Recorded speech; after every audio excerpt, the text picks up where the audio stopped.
everybody, welcome back. Today I'm going to do a quick video, hopefully quick, about how to get started as a beginner growing your vegetables indoors. I live here in Canada. There's just not enough sunlight in the winter to grow vegetables through a sunlight from a window. So I've got this system set up in my basement to grow things like lettuce, herbs, peppers, radishes. It's just something I enjoy doing in the wintertime. Plus it helps save on the grocery bill. So basically, let's do a quick rundown of what you're going to need just to get started. You're going to need some sort of a rack or a table, depending on how big of an operation you want to get started on. That's to support your lights, which is the most important thing you're going to need. I've got some LED lights that I got from Amazon, and I can put a link down in the description. This is an 18-inch wide rack that I have here. On each shelf I have 2 sets of lights. Now you'll notice I've got some that are white lights and some that are what they call blurple, which is a mixture of red and blue. They call it blurple. I haven't noticed any difference in the way the 2 different colors grow my produce. But I find the white light just more pleasing to the eye. That's why after I've got my initial set of purples here, I just went with the white because it's nicer to look at. LED is preferred. I've heard of people using shop lights with fluorescents to grow their vegetables, and that's fine. It's not as energy efficient. You're going to need timers because your vegetable seedlings are going to need at least 16 hours of artificial light to get them started. For new seeds, I have them on for 16 hours, and for plants that are a little bit more well established and bigger, the 12 to 14 hours is good. You're going to need extension cords because there's a lot of things to plug in. You've got your lights, you've got some fans. You're going to need some fans to help with air circulation and to help control your humidity and your mold and mildew growth. You're going to need some space, obviously, a floor that's easily cleanable. It's going to get dirty, it's going to get water on it. Here I am in my basement, it's just your concrete slab. You're going to need obviously some pots, and you can use whatever you can fit a drainage hole in. Here I'm reusing some old pots that I got from the garden center. Here I've got some plastic cocktail cups I got from Superstore, putting drainage holes in everything, of course. I've got red solo cups. These ones are nice for growing. What I have in here, petunias in here. Another thing you're going to need are some trays to help contain your dirt, your water. One handy thing I've been using are these cookie sheets that I got from the dollar store. They're $4 a piece. They're metal. They're not going to bend. They're not going to warp or tear like these plastic ones do. So these are really handy. They're sturdy. And again, you're going to need some fans. If you want to just look up here real quick, I have just this little clamp-on fan that I can direct up or down, and that just helps keep the air going. And for seeds, it's also good to have a little bit of movement in them. It gives them a sturdier stalk and stem.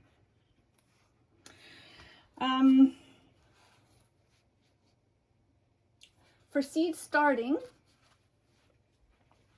I have a special shelf here.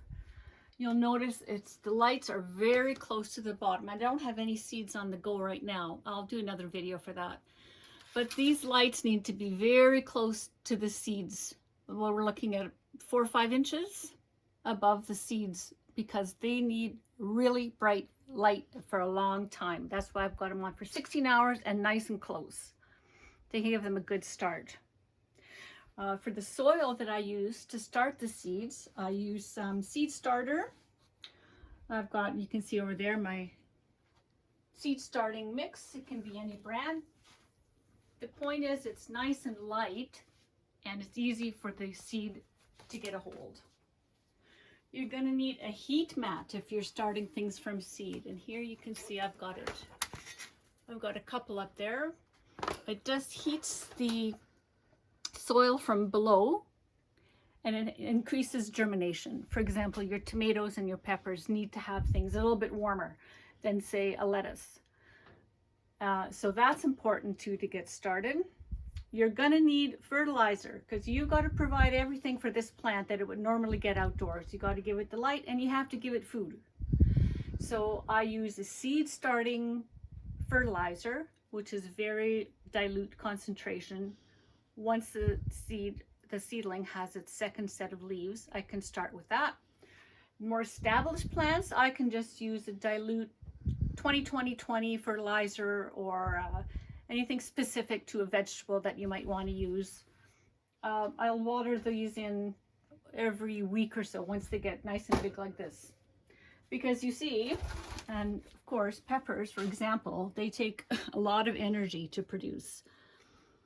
And you're going to need to do your own pollination. There's no bees in here. So you got to help things along. You got to provide everything that Mother Nature would provide outside. You can either just do what I just did, tickle the flower, or you can just give it a bit of a tap. And I'll do that for tomatoes as well. You can see here I've got some tomatoes. By the way, it's just January 5th today in Canada, middle of winter, and I've got some nice produce in here. Nice lettuce. I've got romaine, I've got iceberg, more romaine, I've got radishes here.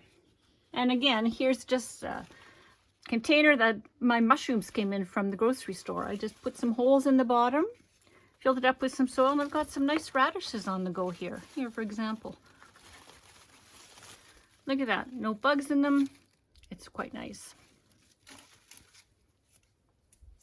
And speaking of bugs, you're going to need to control pests. If you happen to get things like spider mites or fungus gnats or things like that, that's going to destroy the plant, try and find a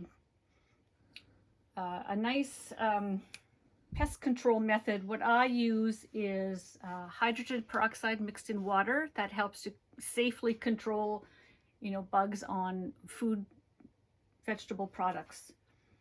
Or you can use something like a Safer's product. Safer's is the brand name. And they're also good for controlling pests on food products that you're going to be using all the way up until the day of harvest sometimes. So that's something that you can do a little bit of research on. But there's your basics. You need your racks, you need lights and timers, heat mats for seed starting, and you need lots of love and attention.